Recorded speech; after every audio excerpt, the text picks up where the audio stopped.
Congresswoman Debbie Wasserman Schultz is in Fort Lauderdale this morning. Reince Priebus is in Hot Springs, California. And let's get right to the news. Unemployment among African Americans, of course, is now nearly 17%. And that has caused African American leaders to complain and complain loudly that the president is not doing enough to change it. Well, last night at a big dinner here in Washington, sponsored by the Congressional Black Caucus, the president responded, did he ever?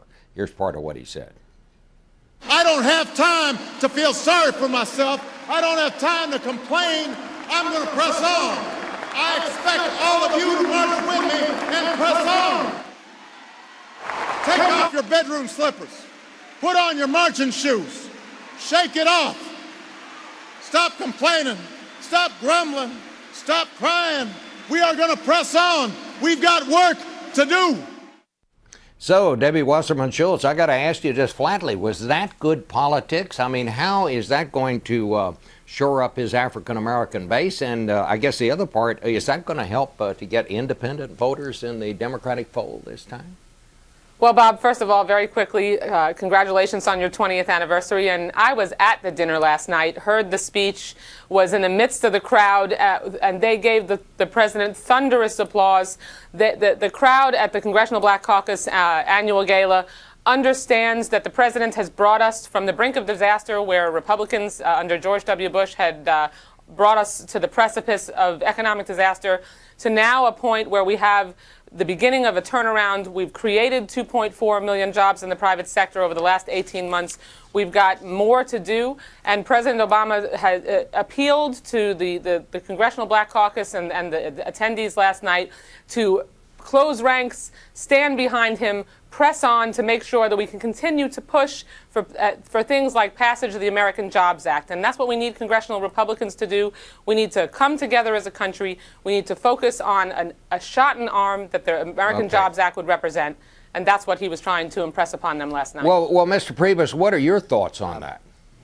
Well, Bob, Debbie's got a real problem this morning, and her problem is that she can't escape the facts on where we are in this American economy. And the facts are, Bob, that presidential elections are decided by the American people asking themselves the question as to whether or not they're better off today than they were 3 or 4 years ago. And here are the facts.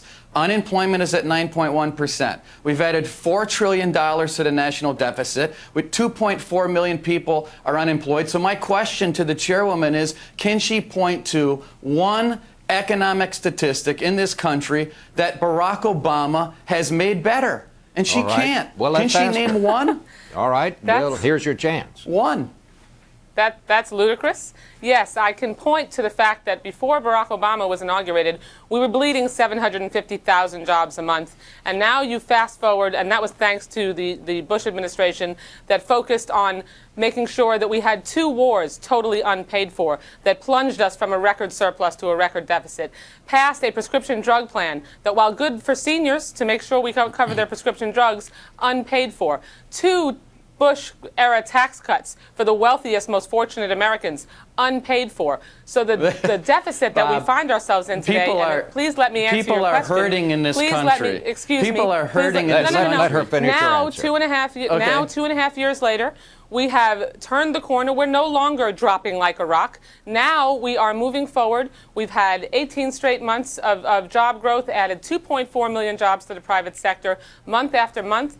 Passed the American Recovery and Reinvestment Act, saved the American automobile industry, which every Republican candidate for president would have let go down the tubes. Ms. Wasserman so Schultz, yes, that and more. Okay. Well, quick response to that. Well, it sounds like, Bob. Well, it sounds like the new slogan is no longer hope. It sounds like the new slogan is no longer hope and change. It's, hey, it could have been worse. Great bumper sticker, Debbie. I hope it works for you. But the reality is that Americans are hurting in this country, and the reason why you're losing races like in New York 9 and all across the country, the president is upside down in your home state of Florida. He's upside down in all the battleground states. And guess what? He's upside down in California, and That's he's actually losing not in true. Massachusetts because Americans understand that this president hasn't cut it, and he's promised the world, and he's delivered nothing. All right, I want to just quickly shift because I want to ask you Good about talking some points, big Reince. news down in Debbie Wasserman Schultz's home state, Mr. Priebus, that happened last night.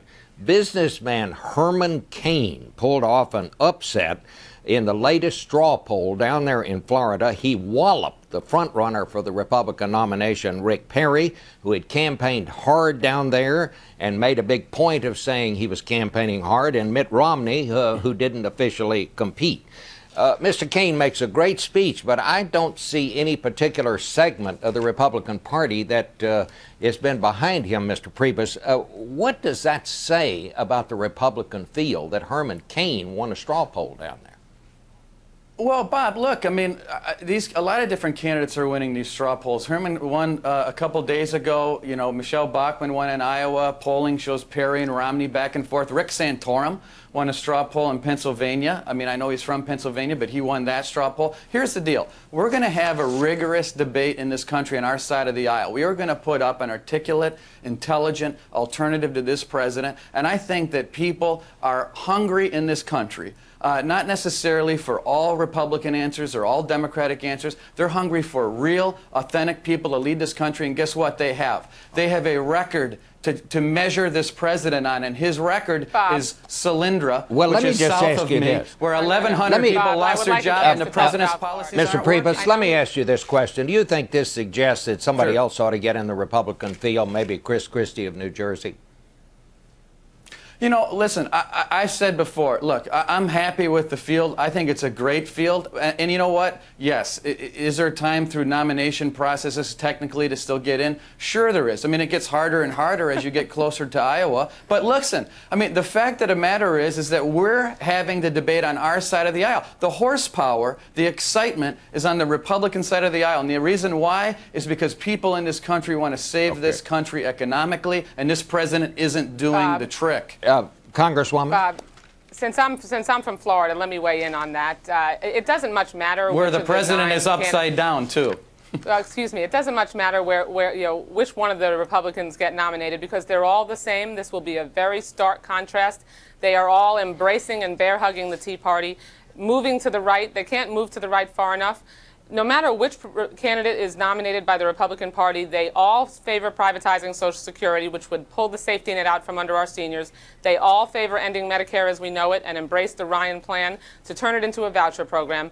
They all are wrong Right. on immigration reform when it comes to Hispanics in this state. So as a Floridian, I can assure you, Mr. Priebus, that when it comes to the dramatic contrast between Barack Obama and his notion that we should preserve Social Security and Medicare, that we should make sure that we acknowledge that there is an immigration problem and we should come together around comprehensive reform. Well, Bob, let me state will go respond in to the that. win Let me column. respond Excuse to me, that. not until I finish. My state will go until in the win column for President Obama again because the extremists in the Tea Party control your party, and this is the second debate in a Debbie, row we now only have that 12 you we can't only have 12 embrace minutes here, Debbie. that you can't embrace the candidates that are there now because you know all of them are wrong for America. All right, one last response Bob, from you, Mr. Priebus. You bet. You bet. Here is the problem. In spite of all those words, her problem is that in spite of all of this hyperbole, the president is now losing in Florida. And you know, you can talk hypotheticals all day long, but guess what?